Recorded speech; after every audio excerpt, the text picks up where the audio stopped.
Hey, Checkbox Other family, welcome back for another episode. So today's episode is with Erin Claire Jones, who's a leadership coach who specializes in human design. And I tell you I'm excited about human design, I feel like it's an understatement. You will feel the excitement and the energy and me just geeking out so hard all about human design in this episode. I met Erin at an event at the Wing. I sat front and center because I have no shame in my game. When I'm excited about something, I want to be as close to the action as possible, and I want to be able to feel the energy off the amazing person that's bringing this incredible information out into the world. And I also want to feel like my energy and my support and my excitement is going to them, because as the speaker that I am, as the person that runs workshops, I know how important it is for that energetic exchange to happen. So we met there and I walked right up to Erin and I was like, I need to have you on my podcast. People need to know about human design. So we are here today to talk all about human design. You'll learn a little bit about me. And by a little bit, I mean a little bit more than probably you have so far about my own personal human design. Erin talks about hers. What I encourage you to do is to learn about your human design. And it's a very, very easy thing for you to do before we start the episode. If you go to the show notes page, nikkyinnocent.com/podcast/Erin Claire Jones, you will have a link on there that allows you to click through and plug in the 3 pieces of information you need to know about yourself, which you already know some of it about yourself. It's your date of birth, your location of birth, and your time of birth. So if you don't have that, see if you can find your birth certificate to see if you've got any time of birth there. That does make a difference. And it's a free experience. You plug that information in and your human design comes back out. So I encourage you to do that before you hop into this episode if possible. If you're listening through and you want to do it later, you can definitely do that too. It's a really, really powerful experience when you see what just those 3 pieces of information can do for you. Now, I also want to mention that if you've done any work with us before, with me and my team before, you know that there's so much impact in getting to know who you are as an individual when you're doing coaching work, who you are as an organization if you're doing corporate or group work with us. The DNA and the backbone of what is happening within your organization or within yourself that is creating the situation you're in now is so important to get to know where you want to go next and how you can get there. So as you'll hear me mention in the episode, I call it me search. And I have my coaching clients do a bit of me search. In every workshop I do, I ensure that we bring in some sort of grounding in self-awareness, because without being aware of ourselves, we can't make any change or progress that we want to see because we're not really sure where we're starting. So without further ado, I am excited for you to hear this incredible conversation about human design with Erin Claire Jones. Catch you on the other side of the episode. Welcome, Erin. Thank you so much for joining me here on Checkbox Other. Of course. Thank you so much for having me. Well, I'm so excited for you to be here today. Just for listeners, I'm sure I'll give a little bit of a plug in the intro, but I met Erin sitting front and center at her human design workshop at the Wing. I am somebody that when I'm super excited about a topic, I have no shame in being like, hi, hey, I am so excited what you have to bring. I want to, bring all my excited energy to the room and soak in as much of the magic that person has to bring. So that's how Erin and I interacted, met, and she brought her incredible knowledge about human design into the space that I was in. And I was like, I need you to come to Checkbox Other and talk about this because it's a game changer. So you were the best front row seat. I was just like, I've never seen somebody more enthusiastic. You made me feel, I was like, am I just like really doing such a good job right now? You made me feel so good. So thank you. Of course. Yeah. I feel like if there was a job of like professional hype woman, there's a part of me that like, that would be my jam. Yeah. But I will tell you that it's genuine. I'm not very good at faking it. So yeah. you earned all of that excitement. Oh my God, thank God. So just for you all, I would love for Erin to give you, if you can give us a little bit of a Cliff Notes version of your journey, your life, your story, as much as you want to tell, any aha moments, and kind of what led you to human design and all this amazing work that you're doing in this space. Yeah. So I work with a system called human design, which basically is based on your exact time, date, and place of birth. And the idea is that it really gives you your energetic DNA. So it helps you understand how you're meant to make decisions and communicate and work within teams and cultivate relationships and literally all the things. And I found my way. I mean, that it's one of those things where it was not like I grew up being like, I want to do a human design guide. I literally had no idea what that was. But I grew up in Seattle, and I basically went straight into like the startup world. I was so interested in how businesses could like have a positive impact in the world, and like how they could kind of integrate that into what they did. And I started my career working at a bunch of different startups and just like observing a lot of dysfunction. I was like, Mm-hmm. these are like amazing like visions and actually like really unbelievable people, but it seems like no one really understands how to work together. And like every position I was in was very much like, Erin, you're just gonna like engage with the people. And so like I just was like so curious about it. And I think on the side I was always exploring like meditation and kundalini and reiki and all the things. Like it was just like there was such an innate curiosity in just becoming better and better understanding myself. But it just felt like two separate worlds. I was like, I've got my startup business world, I've got my personal kind of path of growth, which I'll always be on. And I think when I discovered human design, it felt like this unbelievable bridge. And it was so serendipitous. I live in New York, and I was sitting at a gathering here, and a guy sat next to me in 2015, basically pulled up my human design on his phone and started just like telling me all this stuff about myself that felt so intuitive and so innate. And I was like, oh my God, yes, that's me. But it was just like also so grounded. I think that so often we don't actually need more information. We just need like the right information at the right time with the tools to actually integrate it into our lives. And so I was just so curious. And then as he started to kind of shed light on different layers and how we could use it in business to kind of engineer teams more effectively, how you could use it in partnership to kind of better partner romantically and in business, I was just like so beyond intrigued. And I really like, and also when I first started digging into human design, I was like, the information inside this is so gold, but also like a lot of it is so inaccessible. So I basically just like, it's been a long journey. It hasn't been like a super smooth one, but it has been like, my mission has always been like, how can I make human design like so accessible, so practical, so simple. And so my work now is really in supporting so many individuals that kind of use human design as a transformational tool in their own lives, and also supporting a lot of businesses to kind of like engineer teams more effectively and find more functionality and working together by really better understanding how people work. And my vision is not only to access the people that you and you and me that are like, oh my God, like we want to learn about ourselves. We always want to grow, because like I love working with those people. Those are so many of my clients. But I think that I also want to make human design accessible to the people that have never touched it before. And that's part of what the teamwork allows me to do, is that like, I was doing a session with a team that I've been working with for a long time. And it was a new person on the team. And he was like so skeptical at first. He's like, Erin, I like really expected a questionnaire. He's like, when my boss sent this to me, I was just like, where are the questions? Like, why are you only asking for my exact time, date, and place of birth? And at the end of it, he was just like, honestly, Erin, like, this is just like so accurate and so unbelievable. And like, I'm ready to bring it to my team. Like, let's just like go deep with this. And I was so appreciative of that, because I think that like there is a magic to human design. It is crazy that it comes from our birth information and from the stars. And like, I'm the first to admit that, but I do find that like the information itself is just so resonant with people and so accurate that people just like stop caring where it comes from. Yes. Well, okay. I have. Oh, sorry. Off my soapbox. Oh, yes. My goodness.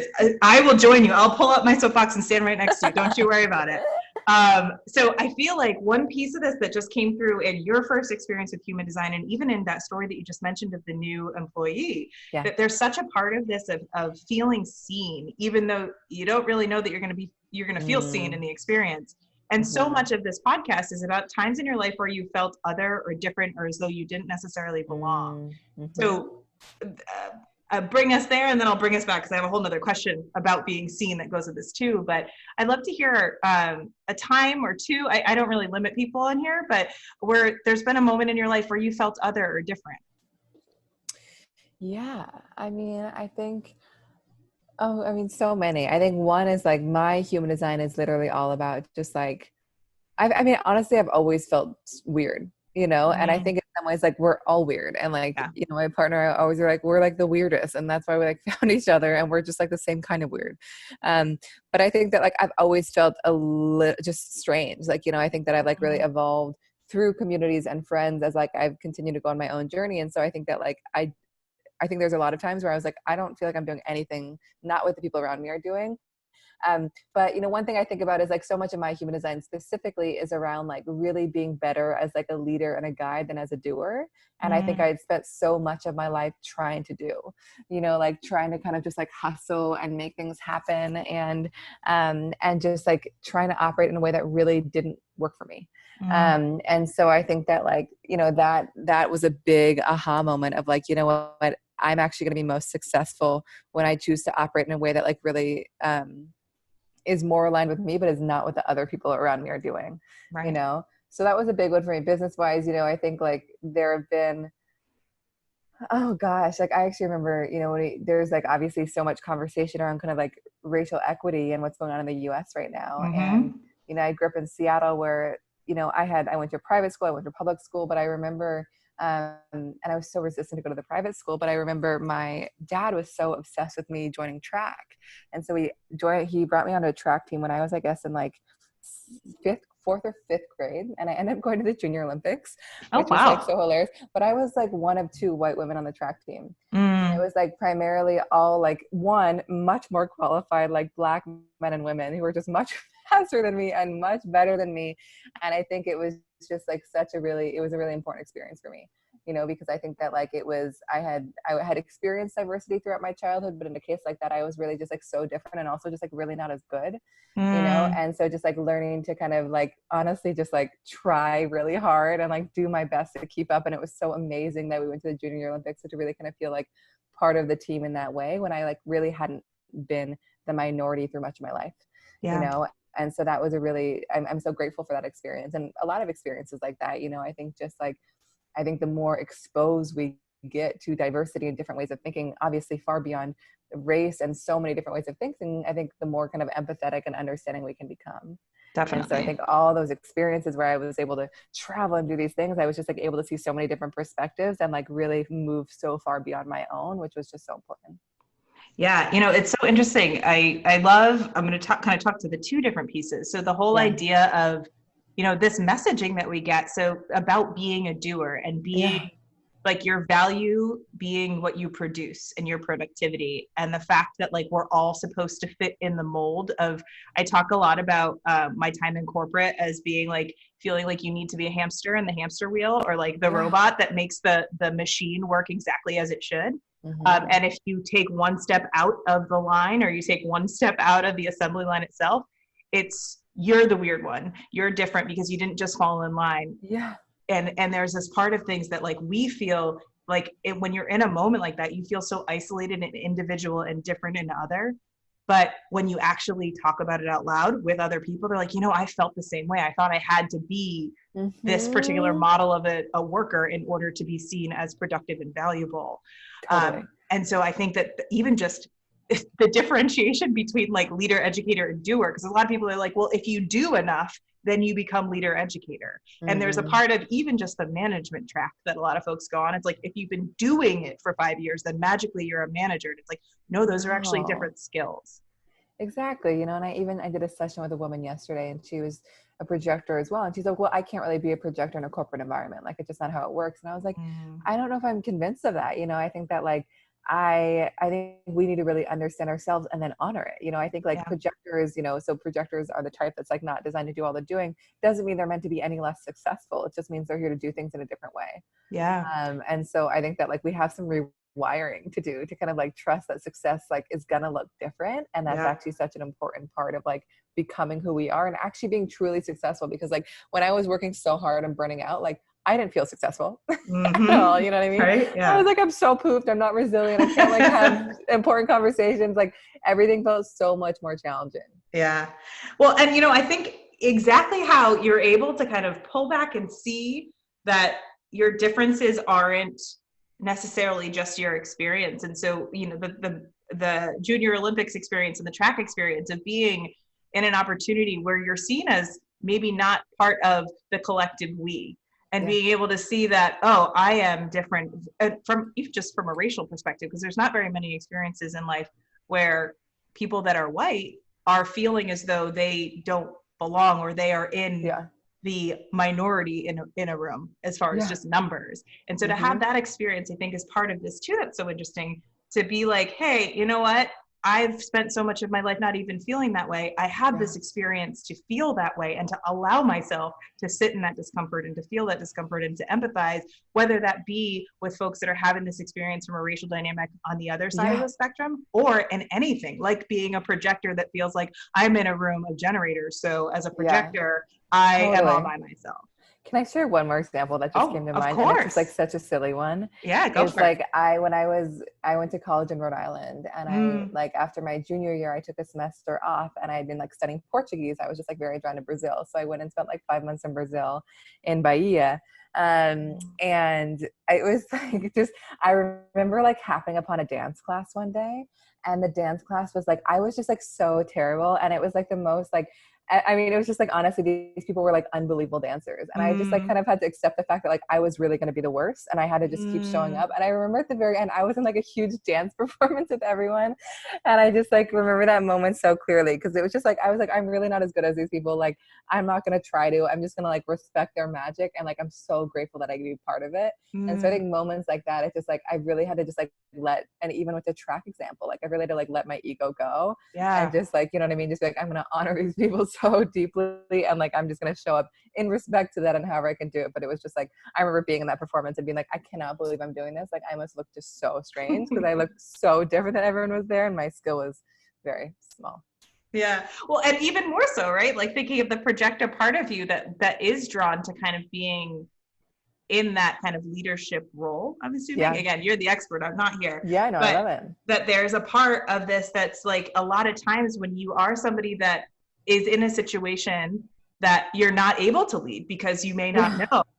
It's like, how do you kind of navigate that? And, you know, one of the things that you just mentioned about Brazil, or even I've talked in other times about people kind of going to different countries where they might be you talked about learning Portuguese, like learning a new language, especially in this moment in time right now that we're in America talking about racial injustice on such a loud volume across, you know, skin color, across, you know, dinner table and work and that there is this understanding that when you're learning a language, it takes time.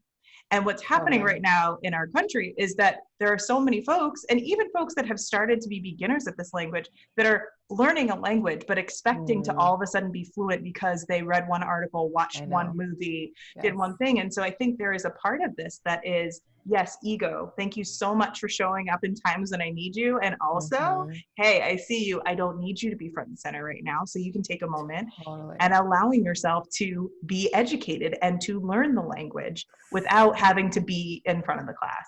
Yeah, I love that example. It's so true. It's like there is this pressure to be like experts immediately, and it is such a new language for so many people in terms of understanding, and like that just like education and like listening is just like the most important part of the process. And so and again, it doesn't happen in a week. You know, it's like long, ongoing, sustained self-reflection and work and integration. So it'll be interesting to see how it all pans out. But yeah, you're so right. It's you know, like, no, go ahead. Yeah, it's, you know, I feel like one of the things that was so interesting, even just what you just said, there was a previous podcast guest that we had, and she just posted something recently about the fact that she's so surprised that she used to be the person in the audience watching a panel asking the questions and soaking in all the information, and was so profoundly reflective that she then became the person on the panel answering the questions. And that the power of being the listener and being the person that's being educated and being willing to be the sponge of information and learning, that then allows you to evolve to a spot where your voice is necessary. We need you there. We need your perspective. We need that.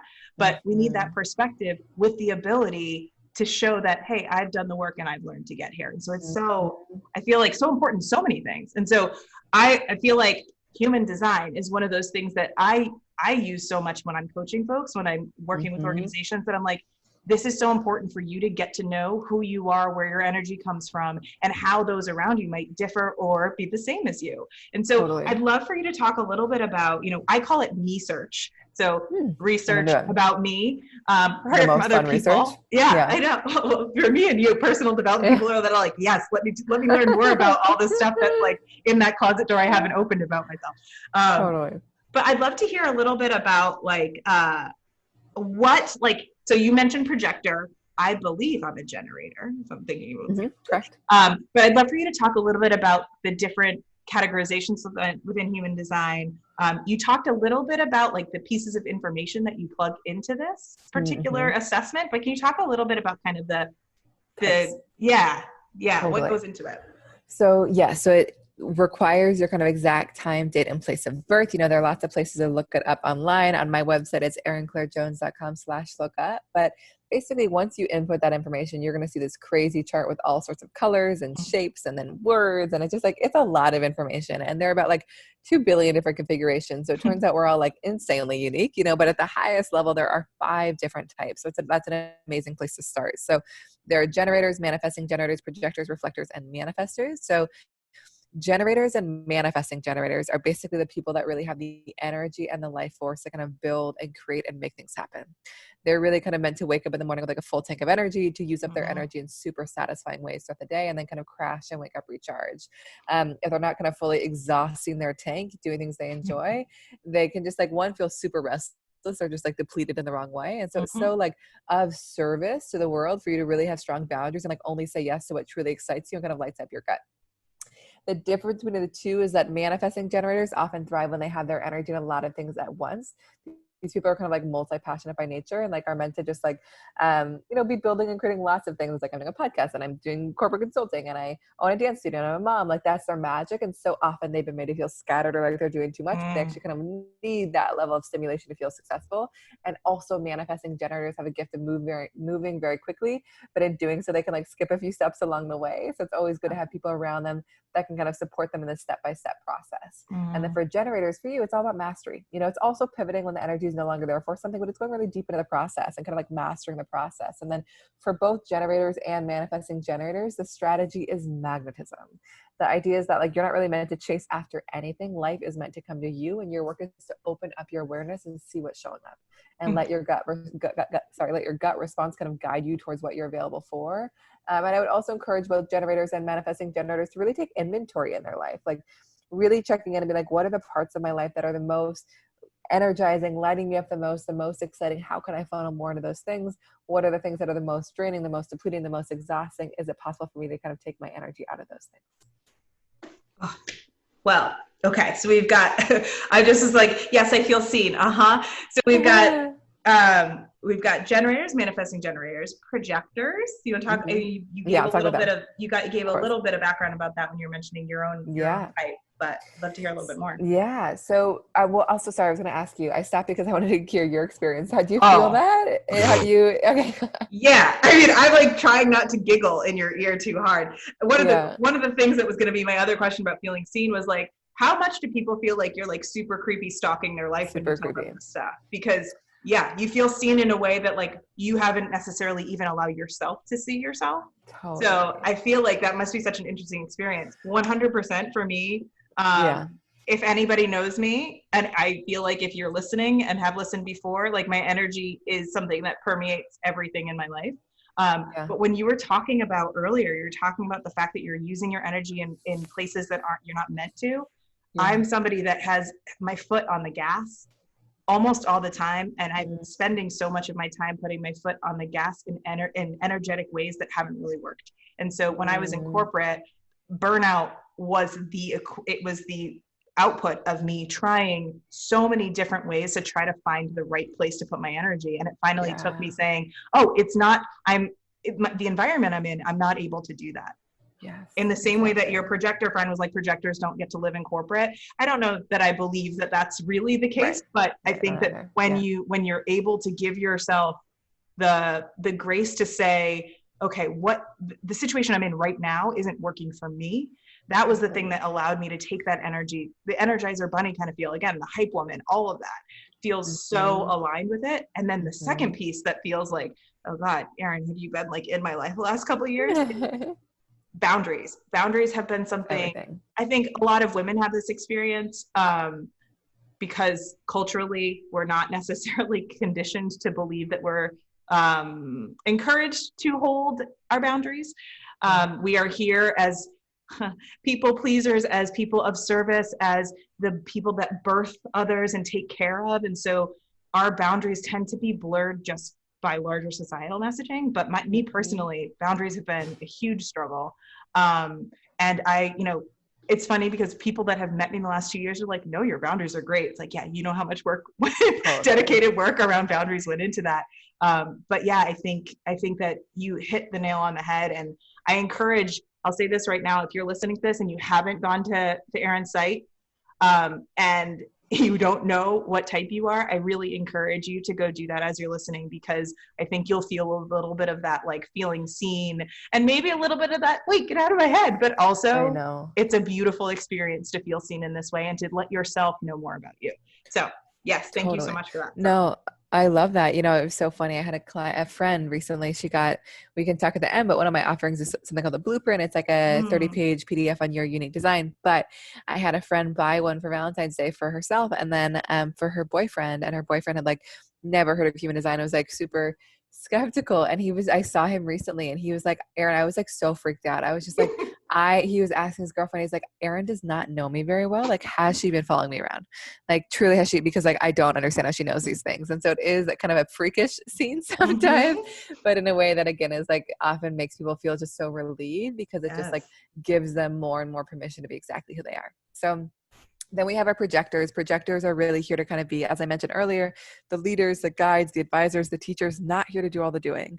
And so as projectors, it's really like letting go of the idea that we like have to do more, that we like are deriving our worth from how much we can do, and know that your gift is really in your perspective and in the way that you see the world. Projectors are incredibly wise about energy, about guiding other people's energy, about asking the right questions, of knowing how to fully kind of leverage the people they're working with. They Mm. often make better managers than they are kind of like doers on the team.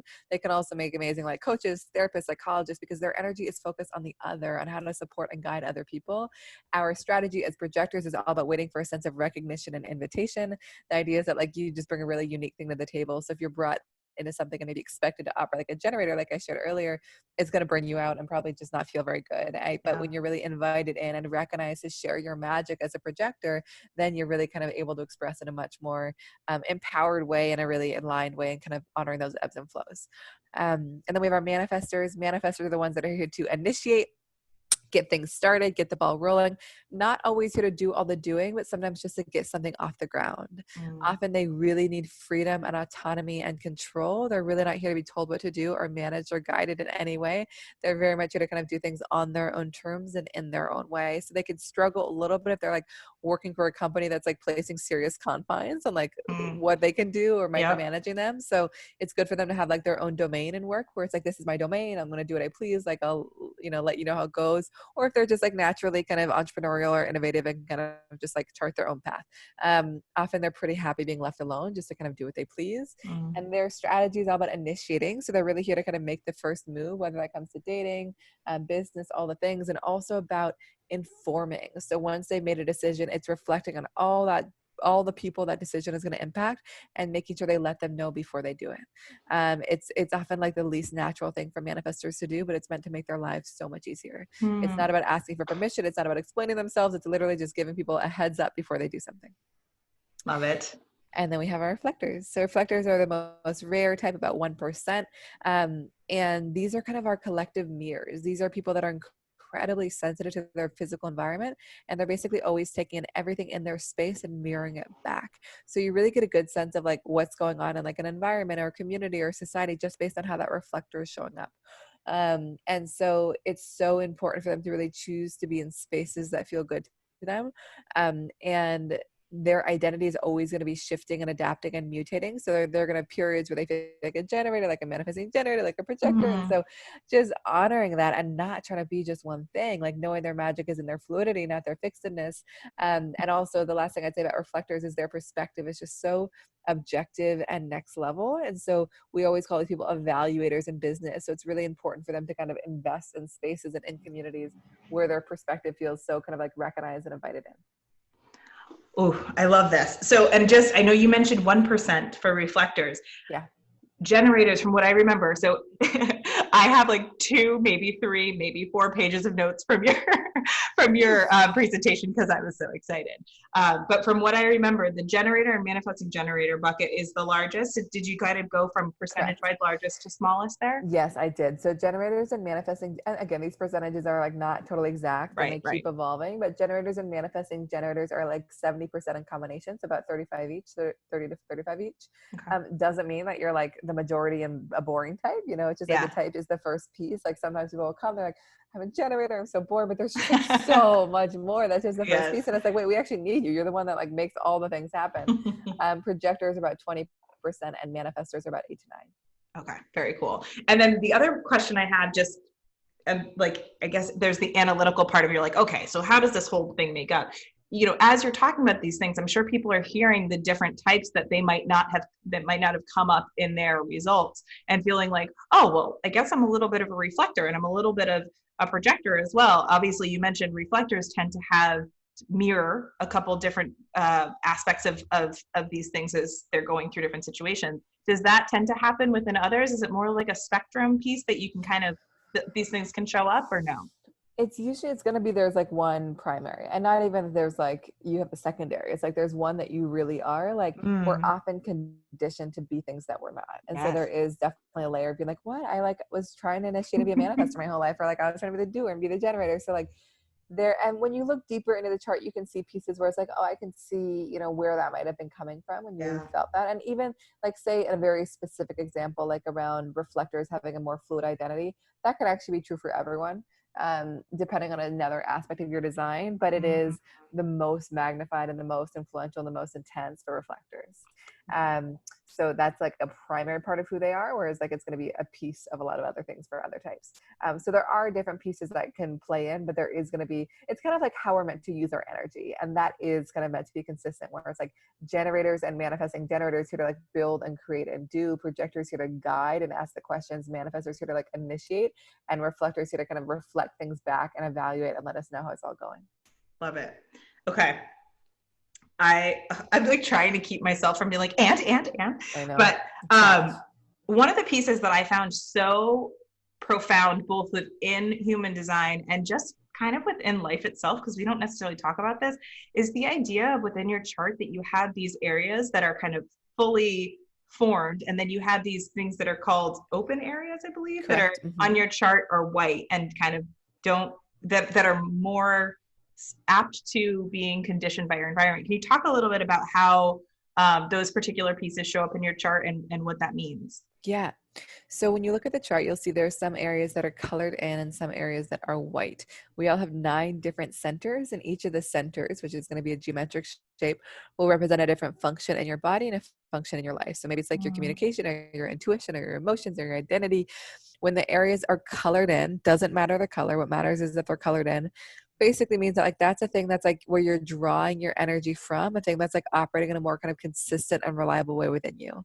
You know, you can still be in a shadow of it. It's not like it's a part of you that's like already perfect. Like you still got to work with it. Like, you know, one of the areas for you is around your gut response. So it's like you've got this very powerful gut response that you can just like rely on, and like it is strong and it's meant to guide your energy. But the shadow of that is like not having boundaries, overcommitting to things, kind of burning out your energy doing things you really don't enjoy. And the wisdom is like super energized. It's like kind of trusting your gut to know what you're available for or not, and just like really honoring those gut responses. So we have those defined areas, colored in areas, and then we also have areas that are white and open. And the areas that are white and open are the areas where you are the most sensitive and vulnerable to taking in other people's energy. And they're often the areas where we can actually get the most taken off track, just because we can get lost in stuff that's not ours, things that are not consistent within us, and then make decisions from them. But it's also the areas where we have the greatest capacity for wisdom. And so it's so useful. So like the blueprint covers, as I always go through this in sessions and other things, like going through what those open centers are for you, so you can kind of make sure, like, see where you're going to take it off track and like bring yourself back on. So like one example for you would be having an open emotional center, which means that like not only are you empathic, but you actually experience other people's emotions in a heightened way. Like you might be around somebody and they're going through a thing and you know it before they do, and you feel it more intensely, and they go away and they're like over it and you're like still experiencing it. And so like the shadow is like taking in the stuff that it's not yours, amplifying it, like making decisions from that place. And the wisdom is like, you're here to be like super cool and calm and collected, and like witnessing other people's emotions, giving them language for their emotions, reflecting it back, but not kind of personalizing them and taking them on as your own. And like with that center in particular, you know, with my partner and also one of my best friends, they have this center totally open and are both like writing books on emotional intelligence, you know, because like their capacity for wisdom is around emotions, around the Yeah. emotional experience, because they can experience so many different ways of being. So yeah, the open and define is a really interesting part to look into. Okay. I'm covered in chills. For those of you who listened before, Oh, know that there's so much truth. When something is so true, I get chills, and sometimes, depending on how emotionally I'm impacted, I get things that they're called truth tears, or at least that's what I oh, call them. yeah. So yeah, the mention of gut, I think the interesting thing as well is what we were talking about before about people kind of using their energy in ways that don't really work well for them and burning themselves out. I think gut is a very similar thing that happened with me. I think that's the perfect manifestation, not using the word manifester as a type, but really Yeah. just manifestation of I had suppressed my gut so significantly for so much of my life because of so many different components of what happened in childhood and, my corporate being of being like, this doesn't feel right, but I can't say something because I'll lose my job or, whatever. Mm, There's so much of my gut that was suppressed, so much so that like one of my last jobs that I was working at, I remember in the interview, my gut screaming and being like, this mm, isn't right. And me being like, you know what? Here are all like kind of coming back with a bulleted list like I had learned to do to make a business case, yeah. to say, gut, I hear you, but here are all the logical reasons that you're not right.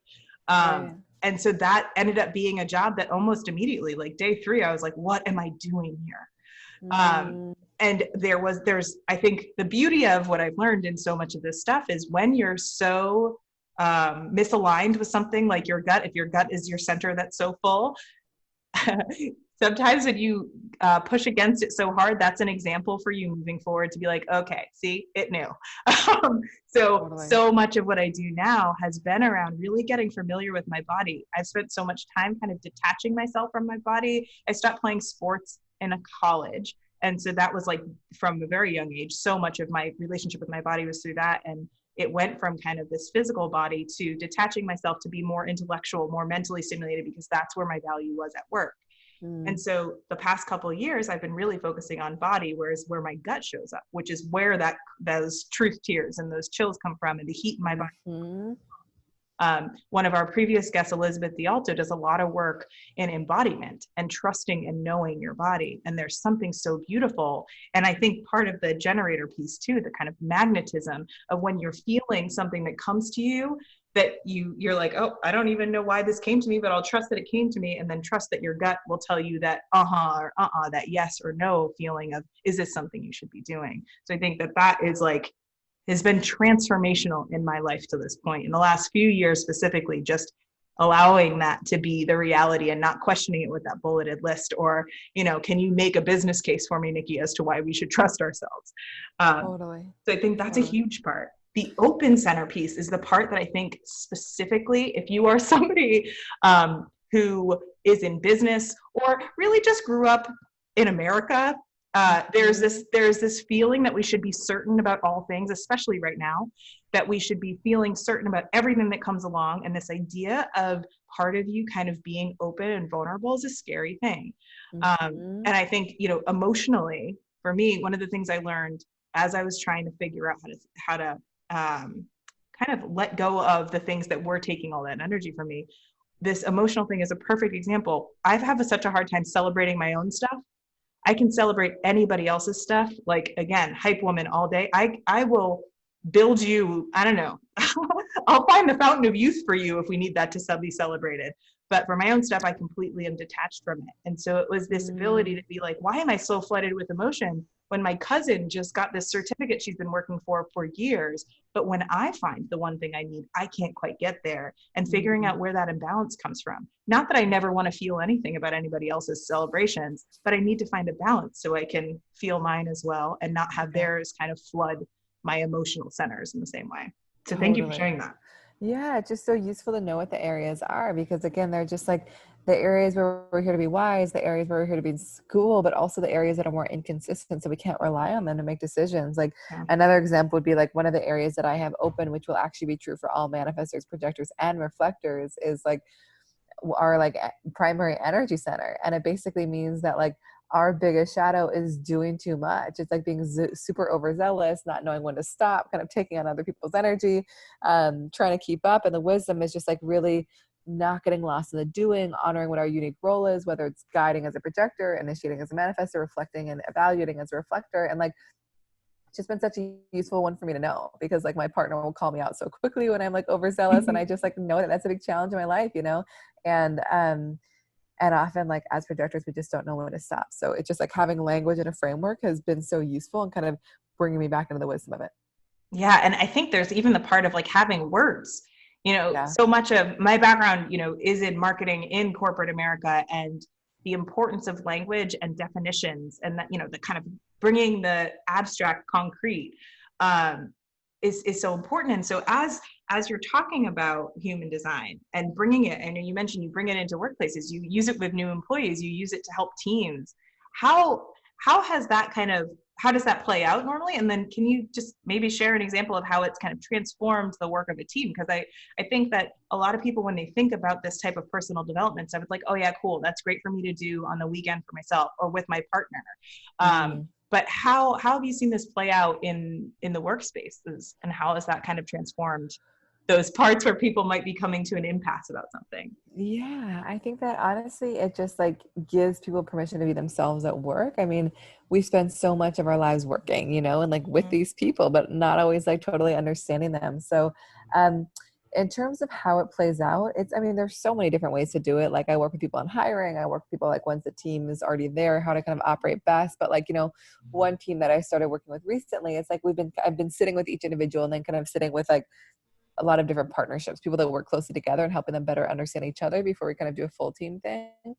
And in a case like that, it's just been so useful because it's given people such extraordinary tools to understand how different they operate from the people they're working closely with and how to honor them. It's like, okay, this person actually needs to be invited in and they don't have all the energy to do all the doing, and like, but they also need collaboration. So it's like, it's good for them to be around people. Whereas like this person's super independent, like really meant to be in their own flow, really cannot make decisions in the moment. Like it's so much better for them to sleep on things. So it's so important to do that, and like needs to be asked super specific questions, and this person like has all the idea. It's just like, there's just so much tactical information. So I think in a case like that, it's just like, and again, with all of human design, it's rarely about telling people stuff they don't know. It's just so that they know so intuitively, but they're like, oh my God, yes. Like, and like often because the team itself is so self-aware, they're like, wow, we started to do this and now we understand why. Yeah. And so I think in a case like that, it just creates so much more functionality within a team, because like there's so much more energy on trying to navigate all these like interpersonal dynamics and like how to best function, because you just like exactly what's going on, how to leverage it, like and so people stop taking things personally and they're able to like get so much more powerful work done.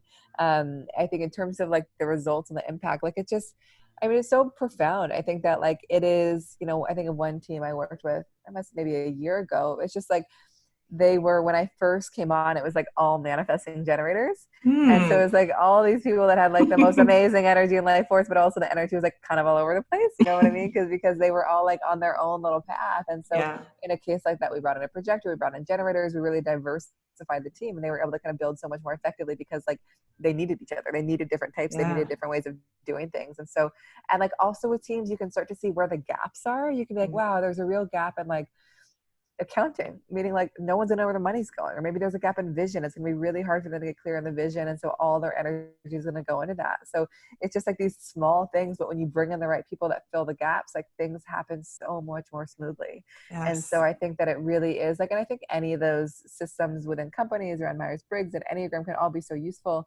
I think like human design specificity and ability to kind of layer all these charts on top of each other to see how they best function, and also like kind of give people very actionable tools of how best to kind of like step into their own leadership and then support one another.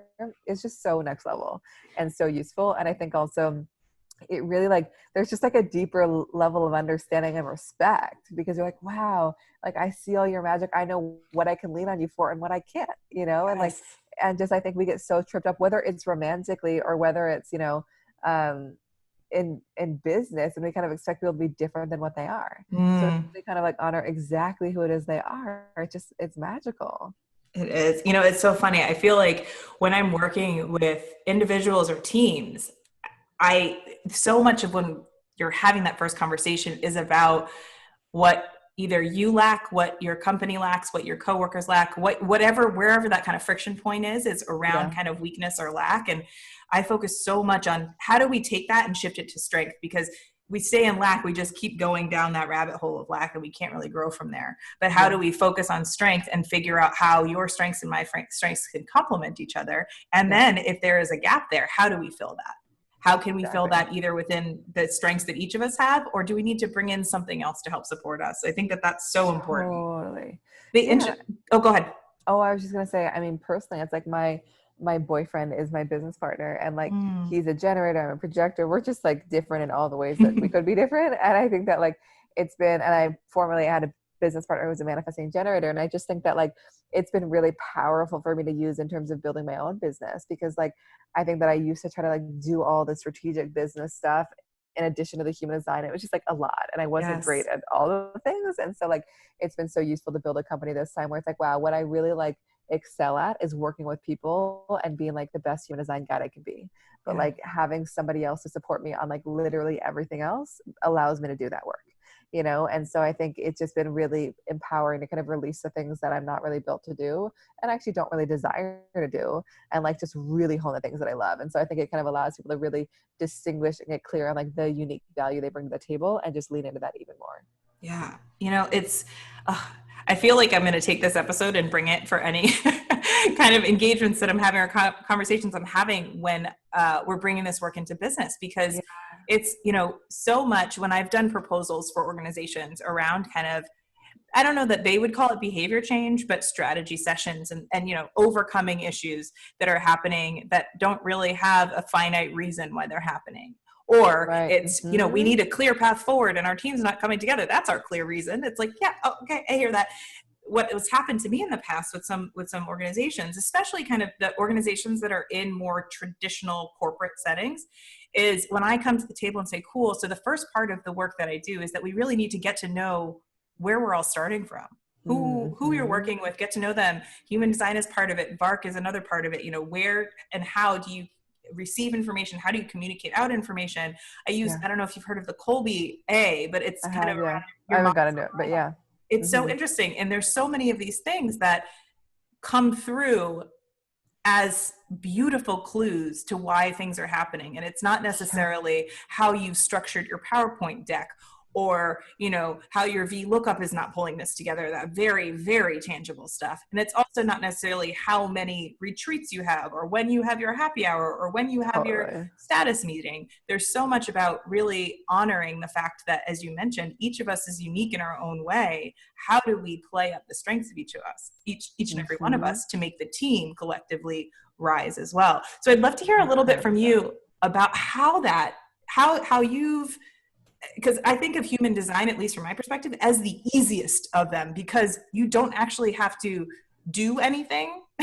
You're just plugging in information about yourself, and there's only like 3 things you got to do. You don't have to take any kind of diagnostic or assessment, and there's also not really any sway to it, where I feel like in some of them, based on your answers, based on what you check, it might be swayed one way or another, or whether it actually is or not, the people that get the results back say, oh, well, I was feeling X, Y, and Z that day. So, so can you talk a little bit about like how you've handled I don't even know if I want to say pushback, but just as you're going into an organization, the feeling that, yeah, okay, that nice kind of warm, get to know yourself stuff is cool, but like, let's get to the business part of it. Yeah.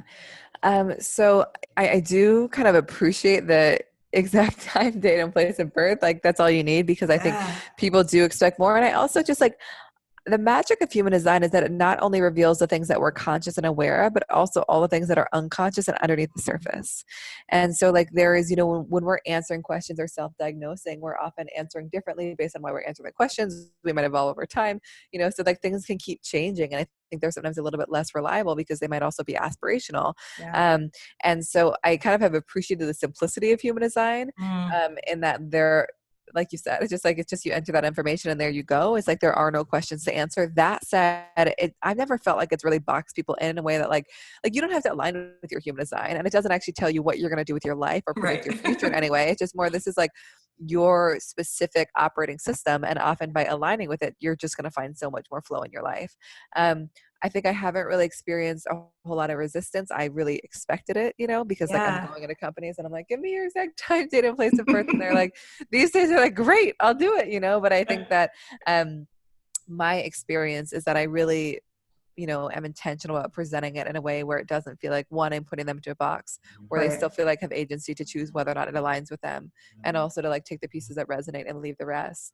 That I think that when people kind of release the need to like believe in it, they're just like, wow, this is like so specific to me and so accurate that like I don't actually care where it comes from. Yeah. And so I think there is just a specificity of it that's so useful, and again, it's just so actionable. I think people can like feel and do pretty immediately how useful it is. And like if they're skeptical about the esoteric piece that it comes from our like date, time, and place of birth, like the fact that the information itself is so grounded in terms of their decision making and how they best function in teams and in relationships, I think that kind of supports it as well, because like it's all in language they can understand. Like I'm not really talking about like the moons or where the Mercury, any of those things. It's more just like the things, which is like those things can actually play a role and like if Yeah. they're relevant in a conversation, but like it's really about just kind of meeting them where they are in terms of language. That makes sense. Did that answer your question? Oh yeah, and I think the part of it is like you don't have to be an expert to understand what I'm talking about. I'm not asking you to. I'm not even asking too much up front. It's just be potentially willing to receive and take what you will from it. I think is such a Exactly. beautiful part of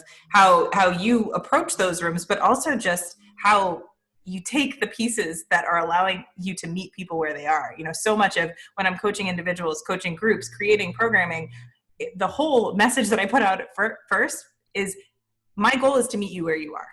Yeah. My goal isn't to make you feel like you're underwater right to start, because nobody can really respond from there. My goal is not to No. make you feel like you need to protect yourself or to be on defense, because nobody can really hear or learn from that space. And so I think Totally. there's such a beautiful way of how you take this very complicated. I mean, there are so many aspects of human design, but really boil it down to something that the people that receiving it can feel like it's really simple to take that first step. So that's amazing. Well, and it's also just like my priority is not just like inundating people with information. I don't think it's very useful. And so I think that like giving them actual things they can do, it just like, because you want to like share, and I'm sure this is true in your work too. It's like, I want to share things that are actually going to impact their lives. And I think that like we can sometimes like hear a lot of information, be like, wow, that's so fun and fascinating. And then we leave and we like never think about it again. And so I think that like it's really about kind of pairing that very powerful self-knowledge that human design gives us with like tools to actually integrate it into our lives in a meaningful way. Oh, we could talk about this for hours. Okay. So the last question I have is more kind of bringing it back to the personal, like kind of the personal relationships and dynamics you have in your life. I know you mentioned that your partner is working with you in business, but as we think about this and as we're taking this diagnostic and seeing what comes back, and we're having the people around us do that, like, can you talk a little bit about how much potential this brings to the human, relationship, the kind of intimate relationships in your life, your family, your friends, those that the people that are impacting your life outside of work. Can you talk a little bit about the potential there? Yeah, I mean, it just brings so much more compassion and understanding, because like I said earlier, it applies here as well. It's like when we just are expecting somebody to be more similar to us or different than what they are, it's really challenging. When Yes. we understand how differently they operate, that maybe they need a lot more time when they make decisions, that they've got to go through a whole emotional process, that like they cannot be controlled, that they need to be invited in, whatever the information is, like it's just so useful, like understanding my family, like my sister's a manifestor, my mom's a manifestor, my dad's a projector, just like understanding those dynamics. One, just like so many things made sense to me in a way they never had before. But two, I just like really knew how to interact kind of underneath the surface, not in a super explicit way, like how to interact and support them in being who they were. You know what I mean? And like not making them wrong for it. Like even my dad is a projector. Like whenever we've gone on family trips, like my dad just like retires early. You know what I mean? He's like, I'm good. I really spent my energy. And like my sister and mom were like, and I'm like, wait, but I just like was always so confused, and we made him wrong for it. And I was just like, oh, I'm with him. Like we need a break over here. And it's just like, it's been so funny watching the ways. And my dad, not that even he's a skeptic, but like he's built actually such an unbelievable career as a projector. And so it's been so cool to watch that in practice. And I think, and I think intimately in our romantic partnerships, like you can really layer charts on top of each other and see where all those triggers are coming from, but also just understand how to better relate. And then I think in parenting, it just serves such a powerful role as well, because, I think that often when we learn our human design, we spend a lot of our lives trying to be things that we're not. And when you start to kind of parent people according to their human design, you're basically giving them permission to be who they are from like day one. And so it's, you know what I mean? It's just like so unbelievable. And the potential is so powerful. And it really is like, you're going to parent a generator different than you're going to parent a manifestor, different than you're going to parent a projector. And so it's just really, it's a really special thing. And I think that, you know, it really just, I think allows us to deepen relationships by understanding and honoring the differences, and honestly just like supporting people to be who they uniquely are, and knowing that like the magic comes when they're themselves and they're not trying to be anything but that. Oh, okay. So the parenting, I guess I wasn't ready for that. That was because there's a part of me that's like, yes. Another thing that I have people do, whether it's about love or not, is to understand what their love language is. It's similar to Bark, of like learning where and how you feel valued and seen and whatever. And I feel like this gives you a deeper level of understanding of how you can connect and be intimate with somebody and really honor and respect how they operate within the world, where their energy goes in the world, and really complement one another in that way. The parenting piece. I know. Oh, one of the, especially again, right now, the conversation about racial justice, racial injustice, racism, systemic racism, all the messaging around just oppression that is happening right now. One of the pieces that is so, I think, important for us to talk about is the opportunity to give the gift to the younger generations around us that they don't have to unpack as much of this oppression as we do right now. Yeah. And the ability to just start with this space of, you can be who you are and other people can be who they are, and we're going to start with this kind of clean slate. I'm not going to put all of the generations of crap on you. Totally. It feels so, I mean, the part of what you just mentioned about parenting someone, literally as a parent, you know more than I had to like call my mom to make sure I knew the time of birth right when I took this, right? As a parent, especially a recent parent, a new parent, you got the, if you were there, if not, you've got the birth certificate, go for it. Look at it before the kid has the ability to speak language to you. There is information about something that's beautiful that you can bring into your parenting style and can be celebrated from such a young age. My goodness. Totally. Gosh. Oh, I'm so excited about that. I got all hot about it too. Oh, no, and also the founder of Human Design, Ra, who's no longer alive, he would always say that, like, you guys, like, this is really for the kids. Mm-hmm. And it wasn't that it's like not for us, because it is for everyone, and it's so impactful whenever we discover it. But he's just like, the impact, the greatest impact is when we start to introduce this to people as like early as possible. Yes. Because again, you're just supporting them in their differentiation, in their stepping into their uniqueness from kind of such an early age. Oh, yeah. I guess I'm very excited about this because I can't like move past it. I think that there is this beauty, my mother and I have a lot of conversations about, especially what's happening right now, racial dynamics. So I'm biracial. My mother is white. My father is Black. And my mother and I talk a lot about this struggle with whiteness right now. Yeah. And it's interesting because I grew up in a mostly white passing dynamic of life. Mm-hmm. And so there's a lot of internalized whiteness that I have, that I'm working through personally and have been working through for years.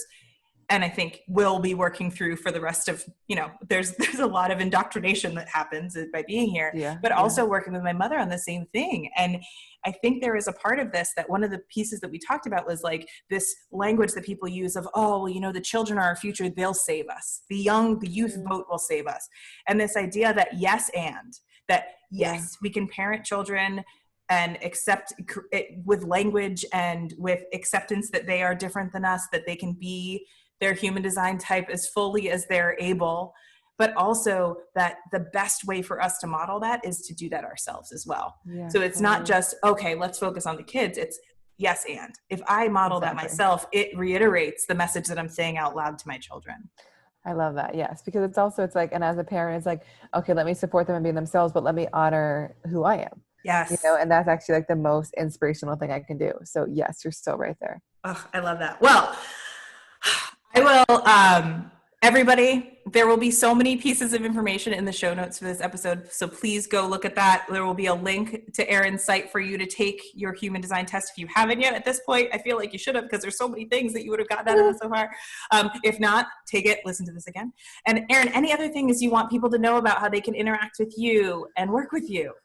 Yeah, so I'm Erin Claire Jones everywhere. So I share a lot on my Instagram, and my website's erinclairejones.com. I have one of my main offerings is something called a blueprint, which is a 30-page PDF on your unique design, which kind of walks you through some of the pieces we talked about today and so much more. I always say we kind of come into this life without an operating manual, and Human Design like quite literally gives us the manual.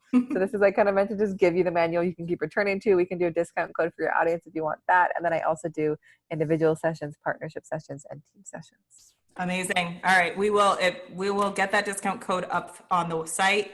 Everybody follow Erin. Get on her newsletter list as well. Your newsletters are delightful. Oh, good. I read the one this morning. It was so great. Oh, good.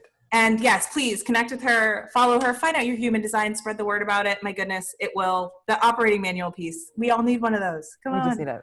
We do. Well, thank you, Erin. Thank you for having me. Such a pleasure. Yes. See you soon. Bye. Bye. So, did you get your human design information before we started? Or did you stop mid-episode, go get the human design information, come back? Or are you in a spot right now where you're just so eager to figure out, what am I? Am I a manifesting generator? Am I a generator? Am I a projector? Am I a reflector? Am I a manifesting projector? Nope, got the words wrong. Can't remember all the types right now.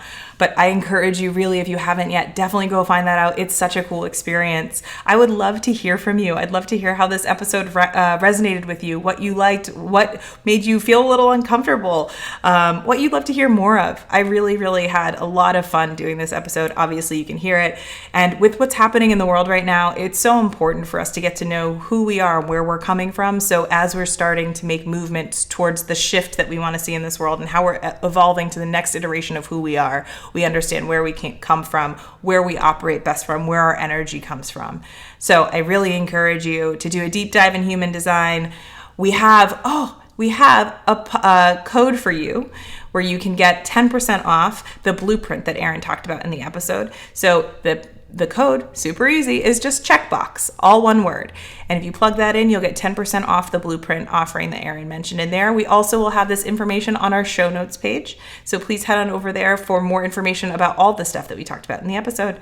So until next time, my friends, I hope you share this episode with people that you think might be helpful. Again, we talked about how helpful it is for you to know your human design, but also to know the human design of the people that are around you, your loved ones, your friends, your coworkers. Feel free to share this episode to get them on board and have them excited to join you in this exploration.